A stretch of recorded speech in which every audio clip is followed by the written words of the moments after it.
Hello and welcome to the Power of 10 Forum series hosted by Cumberland Region Tomorrow. I'm Adam Sitchko, senior reporter at the Nashville Business Journal, and I'll be your facilitator today. This panel will explore how retail is changing, especially as a result of the COVID-19 pandemic, and what that means for our region's downtowns, commercial centers, and shopping malls. Before we begin, let's do an overview of the tech platform we're using today and how it works. On the right side of your screen, you will find the chat and Q&A tabs. Near the end of the broadcast, we will have our panelists answer questions submitted during the show. If you have an interest in a question that's already entered, click the upvote button. That will make it rise in priority.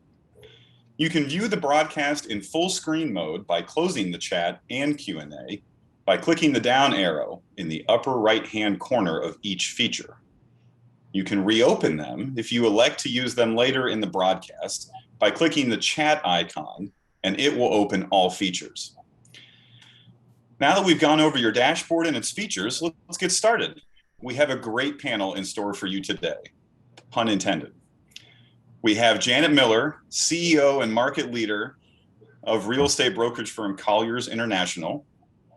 We have Austin Farmer, project director at the economic development consulting company, The Retail Coach. We have Holly Buchanan, senior director of real estate at Katz and Associates. And we have Margot Fosnes, chief economic development officer for Robertson County. We're going to go with our first question in the order that the panelists were introduced. And I know Austin is working through some audio issues, so we may have to skip over him in the immediate. But our first prompt to kick things off is if each panelist could highlight a trend or a shift that the pandemic has accelerated when it comes to the retail sector and retail real estate. Maybe something that the pandemic began, or even something the pandemic ended as a result. Janet, do you want to take that one first? Yes, of course. It's great to see everybody here today. And I have to give a shout out. I've got about a dozen great retail brokers here, and they did a little think tank with me yesterday and brought up some things that hadn't even occurred to me. So I have to get a shout out to those guys. So I was trying to think of a trend that would be helpful for the folks on the call in your communities. And so I'm going to focus sort of on a micro trend that's super interesting. And it is the acceleration on the emphasis of drive-through accessibility because of COVID. Now, we all, drive-throughs have been popular forever, but one of the things that these food and beverage providers have figured out is it may seem counterintuitive, but their profitability can be much higher by really maximizing the drive-through, because they don't have to worry about all the walk-in traffic as well. So in a strange way, they saw higher profitability because of the emphasis on the drive-throughs. What you found, though, is certain retailers, they have to have it now, right? So before, maybe they'd flex. And so you've got your Starbucks and your various groups that if your community doesn't have the ability to accommodate a drive-through, you're not going to land that operation because of the profitability and the shift because of COVID. And I think the lesson on this is Brian Forrester, who works with me, said, retail is a notoriously formulaic line of real estate. And I think for communities, it's really important to know that if they say they need 95 feet of frontage and you've got 85, it's not personal, but they have a formula, and it's a demographic formula. It's a site formula. And then you've got this newly layered on thing, which is if you don't have a drive-through, now they're designating parking spots now, so we've seen all that.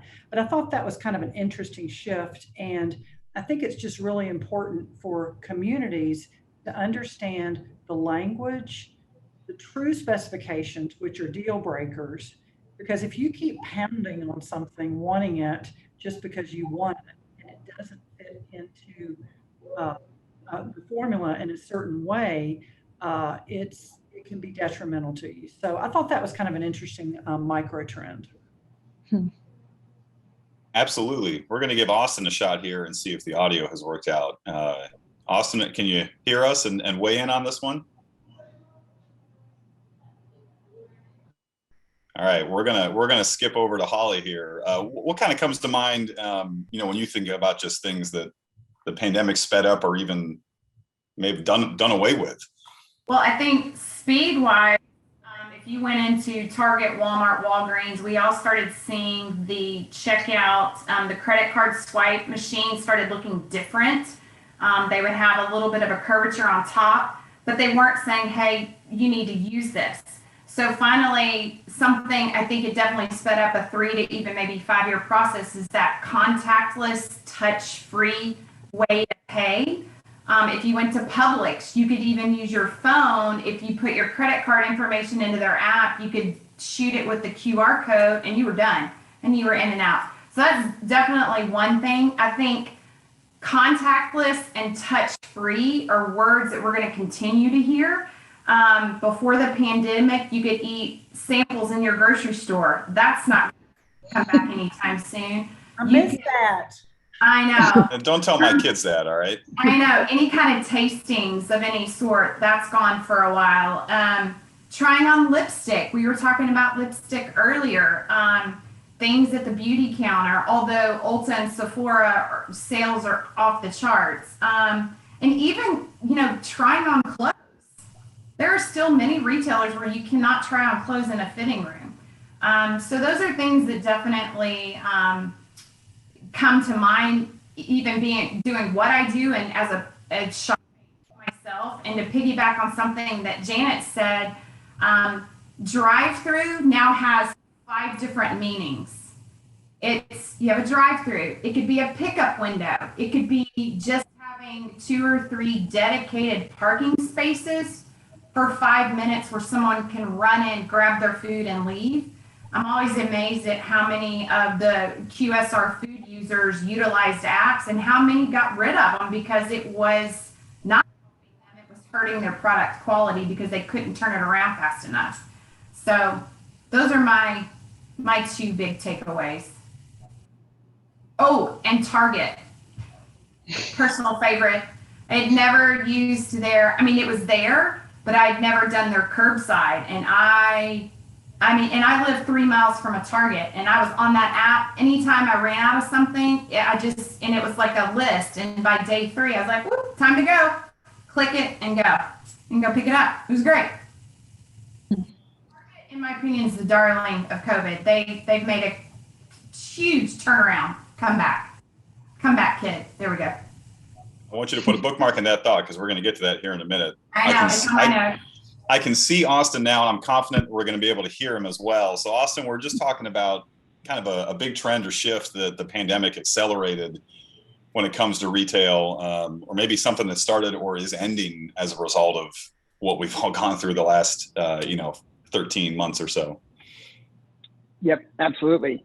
Well, hey, Adam, sorry, guys, I had some technical difficulty getting in, but to touch on those points Holly was making, the biggest trends we've seen just nationwide and then certainly in the Middle Tennessee area is going to be a lot of those drive-through concepts. So to your point, Holly, every new quick serve or even fast casual restaurant that hasn't had drive-through before at least has to have a delivery window where you can come in and actually pick something up from the window and take it to go, or putting in drive-throughs. A lot of the larger brands too are actually doing multiple lane drive-throughs. So you've probably seen Chick-fil-A, for example. All of their new stores are going to be double drive-through at least, and they're actually experimenting with a triple drive-through, believe it or not. But I think that's one of the biggest trends. And then, mentioning Target and some of those other big box stores, we're seeing a lot of the kind of online, offline integration. So if you've been to Walmart or Target recently, almost half the store in a lot of cases is going to be online fulfillment. So there's a lot of that integration happening that got sped up where you can order online, pick up in store, and you'll start to see stores really be kind of fulfillment hubs moving forward in the future. Margot, I want to kick it to you now. What thoughts are top of mind when you think bigger picture like this? Sure. So 2 things that I see in I'm talking more about the outlying communities, Springfield, White House here in Robertson County. 2 things. One is retailers and restaurants using social media so much more to display their goods and let people know what they have and show menu items. I think there were a lot of our smaller establishments that did not have a very good social media presence who got one quickly, and that saved them. We've got boutiques that are doing Facebook Live sales, and they're doing really well with it. So that's one thing I've seen. The other thing is, for us out here where folks were working from home, shop local became the word of the day. And we are always running shop local campaigns, but that was really a big boost to us. I mean, people were forced to shop local, and they were forced to find out what was available in their community. And so hopefully that trend continues on beyond the pandemic. Holly, I want to turn to you now. You're consistently on the road for your retail clients. Just give us a sense of kind of what kinds of retailers are growing and who isn't, and a little bit of the winners and losers. You talked about Target, a little bit of the winners and losers as we slowly emerge from the pandemic. This is the fun stuff, because for probably the last 4 to 5 years, anytime I was on any kind of Let's Talk Retail panel, it was doom and gloom. Like, it was department stores are plummeting, this is plummeting, closures, all that. So I've got a couple of statistics, because I was actually super fired up and happy to see this. But one of the headlines just this week was shoppers return to malls with an urge to spend. Obviously, pent-up demand, because still people are not traveling as much. As far as closures and openings, it's a complete 180 from last year. Last year, there were 8,953 closures and only 3,300 openings. This year, it's 3,200 openings and only 2,500 closures. So you're always gonna have closures as things shift in markets and things move. So when people put out closure numbers, people always cringe, but that's just kind of the nature of the beast of things as it changed. We watch a lot of what the National Retail Federation puts out, and they're forecasting that retail sales this year are going to grow between 6.5% and 8%. And that's the fastest acceleration in 2 decades. So things are amazing. I mean, I think the obvious winners coming out of COVID, or maybe during COVID, were building supplies, your Home Depots, your Lowe's, because everybody was making their homes pretty because you didn't have anything else to do. And sporting goods. I mean, I know I went and bought a kayak just so we could go do something. And then, again, the obvious, your luxury decreased tremendously. Athleisure, if you don't know that word, you've been asleep for 2 years, because that's, clothes have changed, tremendously, even for guys. I'm sure you put on a blazer, but you probably had shorts on when you were on a Zoom. So definite winners are Ulta, Sephora, Fabletics, American Eagle, with a little asterisk, because they launched Aerie. They really pumped a lot of money into Aerie and Offline, which is their athleisure category. Same thing, you may see that Gap sales are up, but it's not Gap. It's Old Navy, Athleta. Old Navy's opening between 30 and 40 stores this year. Athleta is going to open 20 to 30, but they're going to close 100 Gap and 75 Banana Republic. Well, Gap and Banana Republic have traditionally always been in enclosed malls, whereas Old Navy and Athleta are in power centers, outdoor.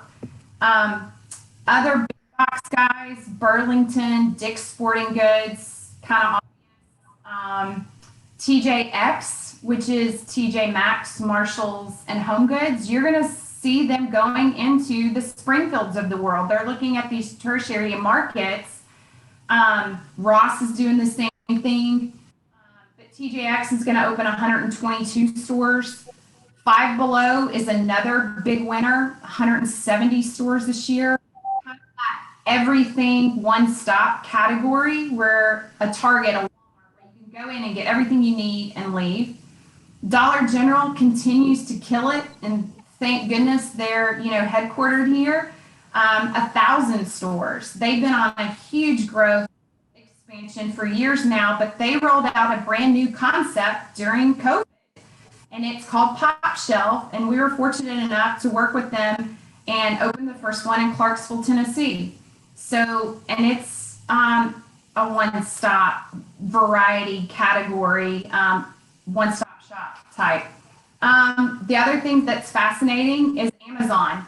So they have a new concept called fresh food. I don't know if people realize that Amazon owns Whole Foods now, but they're going to open 20 to 25 of these this year. They opened the first one in LA in September, but it's a 25,000 square foot specialty grocery store. Aldi continues to expand. Public sales in Middle Tennessee grew by 20% during COVID, which is insane. So I love that I had something positive to report about retail for once. I think the sad thing is I looked back through some old notes. You know, location is always going to win. Class A malls, there is still a need for malls. You're just going to see the B and C go away. I mean, 25% of the 1,000 that we have left in the United States, they're going to close. We were over retailed for our country to begin with.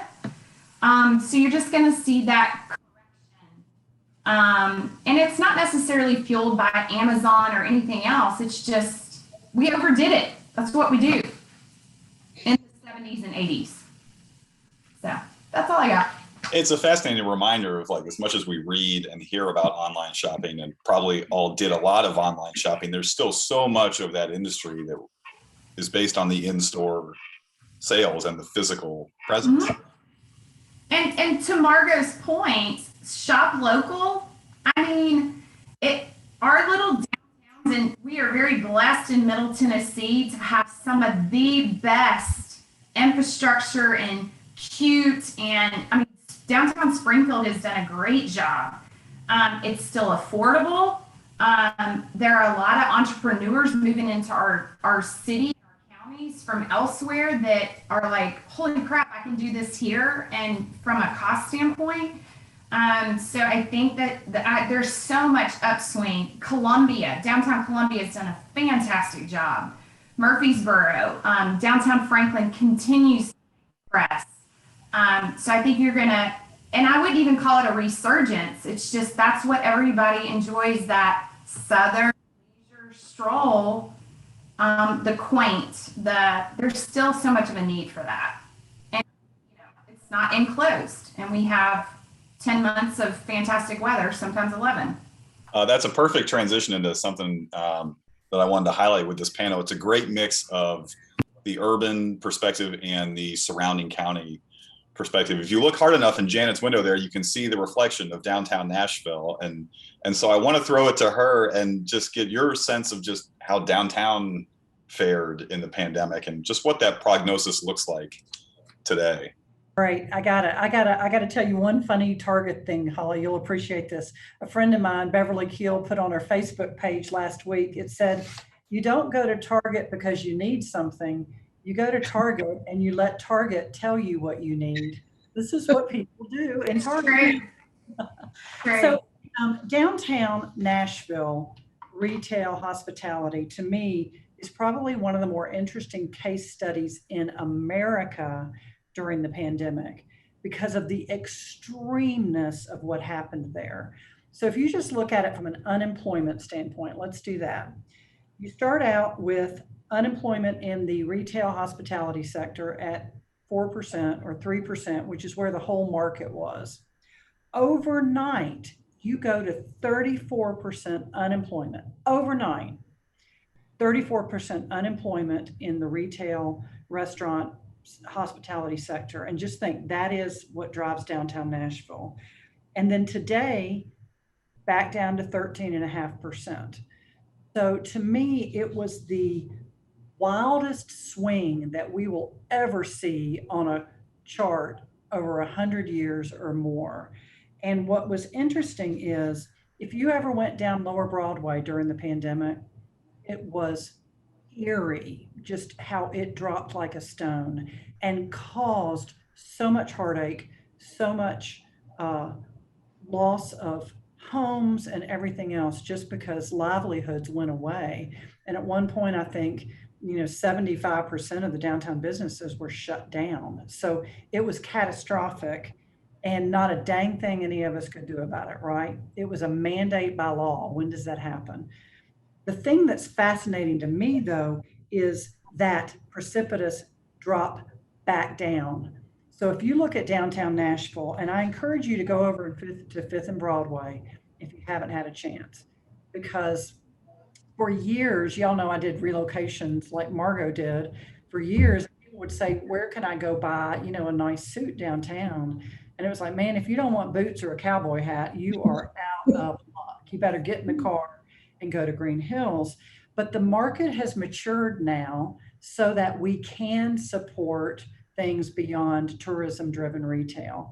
And Fifth and Broad, I was just over there. If you had ever told me there's going to be an Apple store sitting at the corner of Broadway and Fifth Avenue, I think we all could never dream it.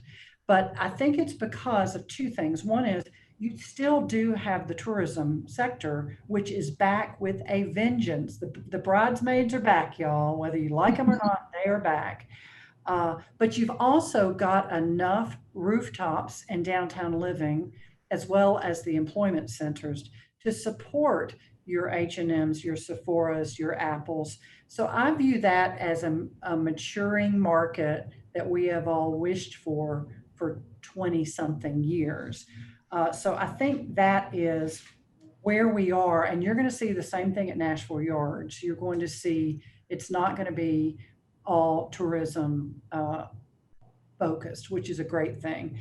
The message I would have just from the pandemic in general is it was a horrific year for these downtown businesses. It was awful, just like it was with you, Margot, up in Springfield and all over. But at the end of the day, you just can't bet against Nashville. You just can't. The fundamentals that were here in February of 2020, and we all know what they are: low operating costs, college town, millennials want to live here, corporations are flocking here. None of those fundamentals changed. And I believe that the pendulum is going to switch back to almost a question of, if you go to Lower Broadway right now, I personally would not feel safe going into those honky tonks because they're back at it 100%. So the question to me is, how do we maintain this pent up demand that Holly was talking about, but maintain safety? And I think that's going to be in people's minds for the long haul. Is it safe? I think this is with us for good. So downtown's back is all I can say. You talked about making it. Oh, go ahead, Holly. Jump in there. When you say safety, you just mean COVID. You don't mean like. Yeah. No, just okay. Health and safety. Right. Yeah. The amount of people breathing on you. Exactly. Put another way, yes. Yeah. I'm like, wait a minute, I've got to go to a 40th birthday party next weekend down there. Hold on. Just don't breathe on too many people. Okay. Hey, Janet, I'd love to hear your thoughts. I actually live in Austin, Texas, so we do a lot of work in the Middle Tennessee area, but Nashville reminds me a lot of Austin 10 years ago, where you're getting a lot of that explosive growth, a lot of corporate, you've got migration coming in from both the coasts. Where do you see opportunity there? Because I know with Austin, a lot of the counties we work in around the city actually benefited the most from that because everyone got priced out of certain markets within the kind of urban area, and all those suburban community grow out of that. Do you see opportunity there outside of Nashville? It seems like every time I come, there's kind of more sprawl, and it seems like those suburban areas are continuing to grow. Absolutely. Because let's face it, not everybody can afford $1 million penthouse at 505, right? Downtown. So, and you all know, I mean, I've been the regional queen along with Margot for my whole career. It is the Springfields, the Spring Hills, the Columbias that are benefiting because these people are moving in and they don't all want to be in the core and they can't afford to be often in Davidson County. So I think the satellite communities are going to continue to prosper, and their retail scenes are too, because people like the sense of place of going up to see Margot and her wonderful downtown. So I agree with you 100%. Well, why don't we take that virtual trip up to see Margot and her downtown and get, I'd be real curious when you think about where your expectations were early in the pandemic, specifically thinking about that town center and the retail, and then just how that compares with how they wound up faring through the course of it. So early on, it was odd. My husband and I had gone to St. Petersburg Beach the first week of March with my daughter-in-law and grandson, and so everything happened while we were there. The tornado had just happened, and then that week in March was when things started shutting down, and we were like, can we even fly home? It was scary, and as soon as I got back, our office and the chamber were flooded with our small retailers. What are we going to do? Are they really going to close us down? We had a brand new craft brewery that had opened on Main Street in November, and they had done very well. First craft brewery in Robertson County. They were doing great. They were ramping up. They were getting ready for spring and people sitting outdoors. And one of the owners is a friend of mine, and she came in just in tears, like, are they going to really shut us down? And, all I could say was, they probably are. And you better start right now thinking about what's your pivot. How do you stay alive through this period of time? And who knew how long it was going to be? I think we all thought it was going to be 3 or 4 months, but I knew that the state was looking at regulations to allow delivery of liquor and things like that. And so, they really got busy on how they could operate in that environment. And they survived and they thrived. And I can say we lost a few of our smaller businesses, but probably for the most part, they had other factors that weren't, wasn't all because of the pandemic. But for the most part, in downtown Springfield, our young retail scene and restaurant scene was buoyed by this, and customers and the community came out and supported them. There was a real love for local, and people knew that in order for them to survive and for us to have these businesses post-pandemic, they were going to have to figure out a way to support them during it. And so I think that, the brewery in particular is a great example. They've done phenomenally well, and people have intentionally supported them. And I'd say that's true of most of our restaurants and our retail. We had a really fortunate set of circumstances. We had a young man who started a company called Premium Food Delivery about a year before. And he saw the opportunity. He knew Uber Eats didn't deliver in Robertson County. So he created Uber Eats for Robertson County and had an app, started working with our local restaurants, really had a good thing going. And he single-handedly saved several of our restaurants because they were able to pivot to having him deliver their food. Austin, this kind of brings up an audience question I think is on this point that I'd be curious to hear your thoughts on. And the audience question is that noting the fact that small businesses typically have weaker capital positions. And so the question is, how can we in these small town communities, these businesses are so important to us. What can we do to help these businesses grow? Yeah, that's a great question. And Margot, I was actually in Springfield last week, and it's great to see people downtown. It seems like they're kind of back to that thriving pre-COVID level. I think, Adam, to your point about small businesses, it's really difficult for them to compete with a lot of these large Fortune 500 companies, the Amazons of the world.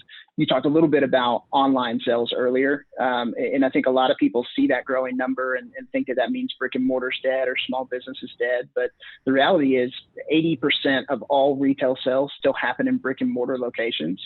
And so that's huge. That means people still actually will go and buy things. And so for supporting local businesses, the biggest thing for community leaders that they can do is just equip them with resources. One of the things we've done in Springfield is we had a meeting with the core group of downtown merchants and looked at cell phone data and saw where people were coming from, where they were leaving the community to go buy other goods and services and things that retailers could offer that they weren't. And they're really looking at things like what time of day people were coming in. Most downtown merchants actually only stay open from either 8 to 5 or 9 to 6. And what we saw in Springfield was that I think it was 35 or 40% of retail traffic was happening after 5:30 in the afternoon. And so a few of the businesses got together there and changed their hours, and they actually shifted to 10 to 6 or 11 to 7 on certain days and started working together. So I think that's huge in terms of supporting those businesses, is helping them get the data and the resources and some of the training that can help them. The other part, to Margot's point, is just community support. Anything that you can do from a city or a county perspective to just drive awareness of downtown. Lots of downtowns in a lot of the communities that are on this call are wonderful. They're little hidden gems, and a lot of people that actually live in the cities themselves don't know what's downtown because they might not go through there. There might be a bypass. So really, I think it's an awareness factor, and really just pushing that and making sure that people know that downtown's there, what opportunities, what restaurants, what businesses, supporting with that data. And then the other piece of that is the capital piece. You know, that if you can support those businesses, especially as they rebound from COVID with capital, that's certainly great. I know most communities don't have the resources to do that, but if you can, that certainly helps them get back on their feet as well. And I would say in communities like ours and Gallatin and Murfreesboro and Columbia, the chambers can be a super resource for some of these small businesses that don't have that social media savvy, can help them create social media campaigns and help them spread the word and get started. We've got a great resource here in Springfield now called Small Town Startup that does small business classes, and she's helping a lot. She's really been a great resource to our small retailers through the pandemic, helping them figure out how to do those online sales and how to get the word out. Yeah, Margot, I want to stick with you real quick because we're talking about, shop local and even as Austin's talking about the awareness among local residents of what's there in the center of the city. Remind us of how many of your residents leave the county to go to work, and just kind of tell me where your head's at as far as more folks do return to the office, kind of how you might see that, where that settles out. Right. So Robertson County is has one of the highest out commute rates in the Middle Tennessee region. We think probably around 65% of our workforce leaves the county every day. And most of them are going to Nashville, to Davidson County, some of the surrounding counties, but primarily Nashville. And so, to Nashville's loss was our gain, because those folks were staying at home and working from home, and they were forced to find places to shop locally. And just like Austin said, some of these folks that commute to Nashville every day didn't know what existed in Springfield or White House or in the other communities. And so staying home caused them to look local, and they found these things. My hope is that as they start to go back to work in Nashville, first of all, I think that they're probably not going to go back to work 5 days a week. I think it's going to be a long time before we see those commuters going back to the office 5 days a week. So there's that. But I also hope they'll remember these. They will have fallen in love with these small restaurants and retailers that they've discovered in the last year, and that they'll continue to support them. I mean, it is certainly a worry. Our county and our cities, our sales tax revenues boomed. We have surpluses way over budget. Sorry, Nashville. It's okay. There's enough for all of us, Margot. I mean, it does make me think, when you think about, Janet, like when you think about the future of downtown Nashville from a retail perspective, if it seems to me a big ingredient of that is going to be how prevalent and important is the office in the years ahead. And I'm curious, kind of to the extent that you have from your clients, just sort of how you would gauge, where a lot of those landlords or, employers kind of where their heads are at on that. Yeah. So it's interesting what you're seeing on the office front. Everybody's talking about it. Who's going back? What's going on? There are companies that are just going to send their people home. There are, and there's a lot of sublease space on the market because you're seeing that. I think the majority of companies, though, are going to do exactly what Margot just said. I know, just take Colliers. I got 100 people here. And, we're going to say, if you want to work from home one day, maybe 2 a week, that's fine. But we're back. Let's all get back. And I know we've got 42 brokers here, and they're all back here because they miss the community. I mean, that's where the magic happens, is when you smash into somebody in the hall that you haven't seen and you get talking about business. So I think the sense of community that people crave is going to have it so the office sector doesn't go, everybody's staying home. It's going to be somewhere in between. I also think that your downtowns, be it downtown Springfield or Nashville, are going to be more important because let's face it, we stayed home for a year and people are craving that sense of community. I mean, you go over to Fifth and Broad, and the two big restaurants there have hour and a half, 2 hour waits Thursday through Sunday. And I believe it's because after being sequestered, people want an experience. So I still feel optimistic about downtowns. And is it going to be like it was entirely before? No. Is office space going away in the world? Absolutely not. It's going to be someplace in between. Mm-hmm. Yeah, the collaboration alone, to Janet's point, that community collaboration, sharing ideas and the takeaways, just exactly what we're doing today. Hopefully we won't be doing these much longer and we can actually shake hands and, you know, get back to that. You got to have it. That human interaction is so important. I think one thing that I did see, and just from being in the business for 20 years and being in a big office, you know, in the 80s, everybody had hard-walled offices. And then it went to these wide open workspaces. I think you're going to see that go back to a little bit of a hybrid. That's just my 2 cents. So I think that, like Janet said earlier, there's not a whole lot of sublease space coming back, but it's just kind of a correction of that, of a design that's now going to be kind of out of date and doesn't work anymore. Holly, you had talked a little bit earlier about sort of the fate of, you know, each tier of shopping malls, essentially, Right. You know, and thinking especially about Class B malls, Class C malls.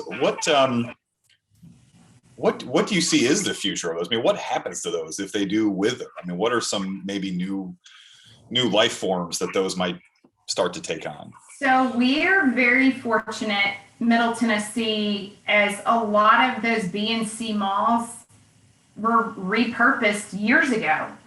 Probably one of the darling ones, and it's now been a while. In my mind, it was just a couple of years ago, but Janet, correct me if I'm wrong, it might be 15 years ago, is 100 Oaks. Yeah. My grandmother, I would come into town from Franklin and meet my grandmother for lunch there when I was in my teens.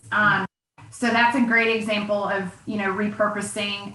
Knoxville Town Center, I think at one point it was called East Town Mall and it was called something else, but, you know, Amazon bought it and it's going to be a distribution hub. It had been an ugly eyesore for a very long time, and so that's happening. I think in our market, the biggest one to watch, and I hope I'm not saying something I shouldn't, is Shady Brook Mall in Columbia. From a retail standpoint, we've been watching that for years, hoping something's going to happen to that. It's in the middle of the retail trade area. There is demand there for more. So I think you'll see something change with that. But we're very fortunate in our market that we just don't have many of those that that will lose per se. Did that answer your question? Hey, Adam, can I tag on? Because one of my guys told me something. Please. Yeah. Is if you take a look at 100 Oaks and the success of it, it had 2 things in its favor for redevelopment. It had a large employer who had a need, Vanderbilt Med Center, that was perfect. It also had one owner, so they controlled the whole thing. If you take a look down at Hickory Hollow, you've had some great redevelopments. You got the ice rink, you've got Nashville State, but you've got about 7 or 8 different owners there. And that complicates it because getting those 8 owners to agree on a vision for the whole thing is tricky. So a lot of it may have to do with the ownership structures. And if there is a demand for a school or a technical school or something, but getting agreement from the owners, and then some of them are just going to flat need to get knocked down. I mean, that's just the truth of it. Wouldn't you agree with that, Holly? Oh, yeah. And you said that way more PC about Hickory Hollow Mall. Thank you. I'm PC. There's been some fits and starts there, and now you have on the opposite side of the highway. You have Century Farms. Century Farms going up that, you know, looks like the. But that was also part of Hickory Hollow's demise was the infrastructure. That's another place as a kid. You'd spend an hour getting there, sitting on Old Hickory Boulevard to even get into it because the ingress egress was just awful. So that's, again, some of these are, I don't want to say they were bad real estate to begin with. They were just complicated and difficult, and add into 5 or 6 different owners. It's easier sometimes to scrape and pick up and go down the road. Yeah, I think it was 2013 where Target pulled out of Antioch too, and then now again you've got big retailers back on the hook for that community. Austin, you were saying something. Yeah, I was going to tie it in with downtown. We're working with a developer across the country and who goes in and buys dilapidated malls or declining malls and actually guts them, tears them down, and then rebuilds town center type models out of it. So we're kind of seeing a recycling where we used to have these town center, your downtown retail, mixed use. We went to the big malls with the indoor spaces, and now we're kind of coming back. And so I think that's promising not only for some of the surrounding communities that haven't had malls or have kind of been on the fringe of some of those larger retailers. Holly, to your point, with the TJ Maxx's of the world and some of those larger stores trying to look at markets they wouldn't have, I think that presents opportunity there. But it's interesting to see how we're going back to that downtown model too. I think it kind of proves out that downtowns are still relevant as well, because people want that mixed use, open type center with livable space, walkable space. So it's interesting to see that. You've got the distribution center side, like with the Amazons coming in and redeveloping, but I think there's a huge market for redeveloping those into some of that more open market, open air type center as well. There's always going to be a need for an enclosed mall, especially up north because of the weather. In the south, it's, again, back to what I said earlier, 10 to 11 months of great weather and the in and out and that ease of that. But that's one thing I did not look up was the last time a true mall was built, and it's been a long time. Yeah, I know. In my hometown of Columbus, Ohio, they knocked it down. It's a big open, public park space in the middle of downtown now. Janet, speaking of downtowns, there's an audience question that I think ties into this that is directed for you. Having talked about the maturation of downtown retail, the audience question is, they're curious what opportunity you see for the East Bank. God, man, the sky is the limit for the East Bank of Nashville right now. And to me, it's really fascinating how Nashville is going to be bookended downtown with 2 of the largest tech employers on the planet, right? You've got Amazon here and the Nashville Yards. So you're going to see all kinds of retail and entertainment there, and Oracle here on the East Bank. So I think the East Bank is the greatest opportunity for Nashville because it is almost a clean slate, right? You've got the Titans Stadium, and there's all the work that's going on around that. But I think it's an opportunity, I know Mayor Cooper feels this way, to really create something incredibly special, and it's going to be accelerated tenfold now that you've got 8,500 $120,000 a year tech jobs coming in there. So I think it is going to be the most fun thing to watch is that, I'm on the transit authority for the city, and we're already having discussions about how do you connect these employers through transit, because these tech companies, they're crazy for walkability, transit, that sort of thing. So that is going to be something that is beyond our wildest dreams. That's what I believe. Janet, do you worry about downtown losing its soul or kind of losing any of this stuff that made it uniquely Nashville? Is that a concern, or is that something that goes into those conversations? It is an enormous concern in all of Middle Tennessee. We're pretty good at knocking down buildings with character. So I think that is something we really do need to protect and be fierce about. On the East Bank, for it's basically was industrial. So there's not too much of the historic preservation concern. But man, when you're on fire like this region is, you better fiercely protect what got you here, because then you'll just end up being like any other city in the country. So definitely. I'm going to take that opportunity to put in a plug for our host, Cumberland Region Tomorrow, and I've been on this board for 20 years. That's what Cumberland Region Tomorrow is about. This region there's a reason why people want to live here, and we have to keep that in our top of mind, not lose that, or we lose all the economic development gains and the quality of life gains that we've made if we don't continue to do that. And that's what Cumberland Region Tomorrow is about, is having these kind of conversations and making sure that we're continuing. We want to be I guess I've always said we're the conscience of the region. Let's keep reminding ourselves we don't want to lose what made us special. Margot, when you're talking about desirability, livability, it makes me think of recruiting. And I'm actually curious, over the course of your tenure there, how you would sort of compare, what downtown Springfield, the types of businesses that were there when you began and what you see today, and how that, what impact that had. It just seems to me it's a different visual image. And I wonder how that folds into just selling, your community to some of these new residents or companies that might move in. Well, when I became the president of the chamber here in 2006, our downtown and our square was primarily service. It was lawyers, it was service offices, it was the courthouse. We had very little retail, and we had no restaurants to speak of. We had the Burdett's Tea Shop. That was it. That was the only restaurant.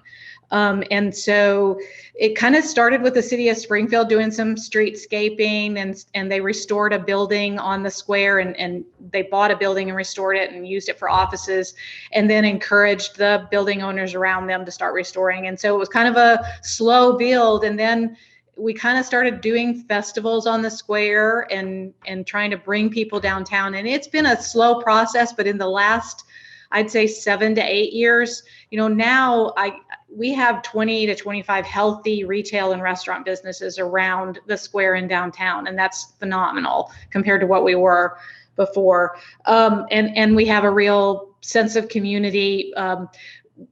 We had a downtown merchants group that had started what they called Friday night markets, the first Friday night from April through October.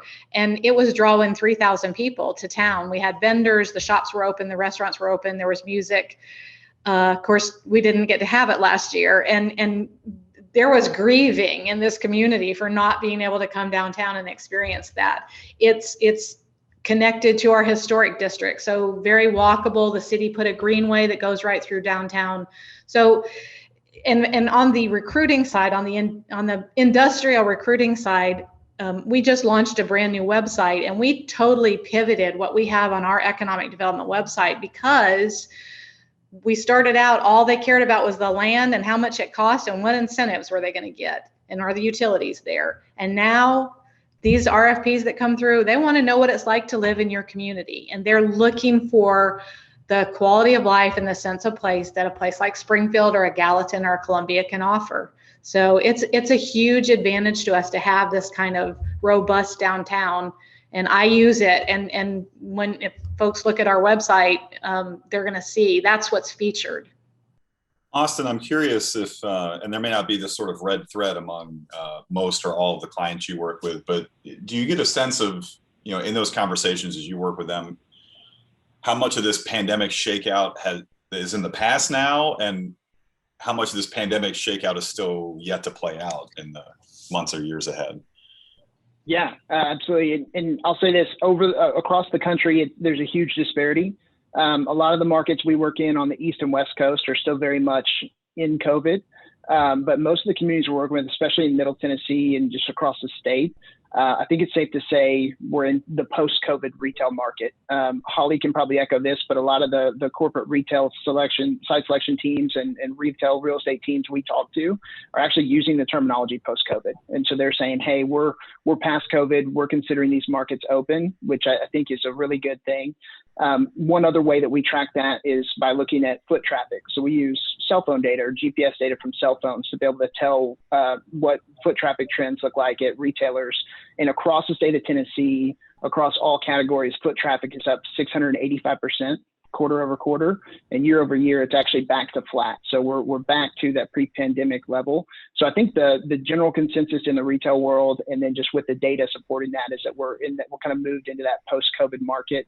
So we should see a lot of kind of return to normalcy as we get back there. And I'm hoping with regulations and kind of everybody getting vaccinations, I think we should see that continue throughout at least the summer. I think we'll see a big boost by the end of the summer for sure. There's so much data out there now. If city governments aren't utilizing companies like Retail Strategies or the Retail Coach, the data is there. And it's such a tool, especially AI. It's expensive, but the return on it is definitely worth it. I think something too, Holly, that you mentioned earlier was the retail demand. You had referenced that there was a lot of retail demand out there. I was at a conference in Kansas City a few weeks ago, and we had a federal economist on who worked for the branch of the Fed out of Kansas City. And he said they're estimating internally that there's at least $1.5 trillion in pent up retail demand. And they think that money is going to flood back into the market by roughly August or September. So I think especially with this region, that's going to be huge. There was a headline about summer travel. I know personally, trying to book a trip for myself and my children, it's great that we can fly, but now there's no rental cars because they got fleet, and you can't rent a car to save your life. So forget trying to go to Bozeman, Montana. It'll cost you $500 a day to rent a Prius. So there is going to be some speed bumps as we kind of ease back into everything. But yeah, there's definite pent-up demand. Well, Carrie Mack at Southwest Value Partners introduced me to the term revenge travel. Everybody's doing revenge travel, And nobody's taking European vacations, so they're taking these bigger vacations like the Montanas and the Yellowstones and the big travel out west. I would love to see RV sales stats too. I bet they're crazy. We've got an audience question that's coming in, and it's a good venue for me to point out we're winding down very nearly toward the end of our time here. So if you're members of the audience, if you got more questions on your mind that we haven't touched on yet, fire away. This one, I suspect a few of you might be able to weigh in on. The audience question is, what do you see coming in the way buildings are designed to meet the changing needs of retail?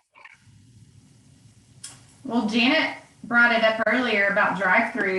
I think one cool one to watch, if you haven't seen it yet, is Shake Shack in Cool Springs in Franklin. It's not a drive-through, but it's pickup. And the way that it's shaped, it required them to have a half an acre more than what they normally would need. So there's an interesting book out right now called Why We Buy. If you haven't looked at it in retail real estate, but it really is the psychology of buying. And I think it's psychological trends that helps retailers maximize their revenue. Is really kind of interesting. The one case that Brian Forster was talking to me about is, you go into Target to buy one thing, you pick up one thing, and you pick up another, you're in the back of the store, and you're discouraged from buying more because you don't have a place to put it. You're putting carts in the back of the stores now for those people so they can drop it in a cart and encourage them to buy more. That's me every time. Me too. So to me, it's psychology, minor shifts to maximize revenue for the retailer. Really interesting. Yeah, that's like even with grocery stores. I've never understood why the end of the aisle was so close to checkout, and you're going to see that widen because of COVID and having to have distance in between people. So yeah, there's going to be lots of different design changes for sure. I think from a community perspective, sorry, go ahead, Margot. No, you go ahead. I was just going to say, from a community perspective, one of the things we're working on a lot is parking regulations, because a lot of retailers are either downsizing or changing their footprint, and it doesn't require the same level of parking regulations. So there's actually an opportunity to kind of optimize the real estate that you can get. And so if you couldn't get a certain retailer or a pad site because it was maybe an acre, they needed 1.5 or 1.25, there's an opportunity to kind of rework some of those parking regulations and make certain things fit where they couldn't have fit in the past. Mm-hmm. Yeah, and my comment is really not about the building or the real estate, but it's something I'm hearing a lot is staffing. I mean, stores are going to have to change the way they check people out or serve people, because the staffing is it's in critical supply. I'm close friends with a chamber president at the Tampa Bay beaches, and they are running huge social media campaigns to help get wait staff and hotel staff and cooks and that sort of thing. They're in critical demand down there, and they just can't get enough. And they're actually running a campaign. They're calling it Patience Finalis, because people are complaining about how long they have to wait. And so they're trying to put signage in the establishments to remind people that it's hard to get people to work in these places right now. I think that's a trend tremendously, is a shift from fine dining and sit down dining to quick service. Mm-hmm. You require half the staff. So you go in and you personally order and you go sit down, you're going to see a lot more of that. The other thing, again, technology, right? Walmart, I haven't seen it in any of ours yet, but as you're shopping, you do your own checking with your QR code on your phone, and then you go to one centralized area, click, check out, and leave. Don't ask me how they know if you missed, a tube of toothpaste, but then you leave. Pop Shelf is one of them where it's self-checkout. There's one person in the middle of 4 checkout, but it's self-checkout. They kind of monitor and help if you need it. So instead of 4, checkout attendants, you've got one person. So staffing's huge. When we have retailers that come in from out of state, that's generally their first question, especially in the Green Hills, the Brentwoods, where, you don't have, how do I say it, PC? Minimum There's wage. nowhere for them to live. Yeah, it's hard for them to staff that minimum wage person. Yeah. And so I'm like, well, you might as well budget $5 more an hour in this specific store. My station subs guy, he knows he's going to have to pay $3 to $4 more an hour in Franklin than he will in Springfield or Columbia or even Murfreesboro, for that matter. And I have a teenage daughter. None of her friends work. Very few of them work. When I was a teenager, everybody worked. And so that's another change, a generational shift too. I could talk hours about all that stuff, but trends are huge. You have to stay on top of it. Businesses have to stay constantly on top of changes. That's right. Well, we've got a final audience question here that folds in this sort of same topic of operating costs. And it's kind of a part question, part observation, to where it seems as though we have a lot of vacant retail or commercial space, yet rents still seem pretty high for small businesses. And the upshot is just kind of how that trend plays out, or how those dynamics wind up settling out. That's a Janet question. Okay. I don't know. I'm thinking. Okay, so here is the interesting thing about pricing and real estate in Middle Tennessee. When the pandemic hit, you've got investors from all over the country thinking they're going to sweep in here and get a bunch of bargains. Well, it just didn't happen. Investment real estate prices actually escalated during the pandemic. And it is because of all of the hard work of groups like Cumberland Region Tomorrow and Margot, that this is a place that is so on fire that investors are just, get me in there, is the philosophy. Get a foothold in there. And it is bizarre to me. I guess it's the culmination of a lot of years of work. The way the whole supply demand thing works is just kind of out the window in Nashville. And I just think it's a bit of an anomaly. Also, you would know better than me, but we just haven't seen drops in pricing. Because I think most developers know that the pandemic was terrible, that we're coming out of it like this, and they aren't quick to discount rate because they know that. Yeah. Right. I agree with you. We've had some frustration with retailers that just assumed because of COVID, like different parts of the United States, that there were just going to be empty spaces everywhere. And we just didn't have it. We're very fortunate that still the bulk of our owners are local, and they worked really well with retailers during the pandemic. I'm just seeing in the last 2 months where people finally either threw in the towel or they're finishing up a workout. So you might see one or two, but there's somebody right there ready to take it. So the vacancy is 4.7% right now in retail. So yeah, sub 5, there are no bargains to be had. yeah. And I think a lot of those vacancies are buildings that haven't been kept up, or, you know, they're just not desirable locations or desirable buildings. Right. Yeah, they're off the beaten path. They're not, like I mentioned earlier, they're not that A+ to begin with. And you're going to see retailers be more picky now than ever.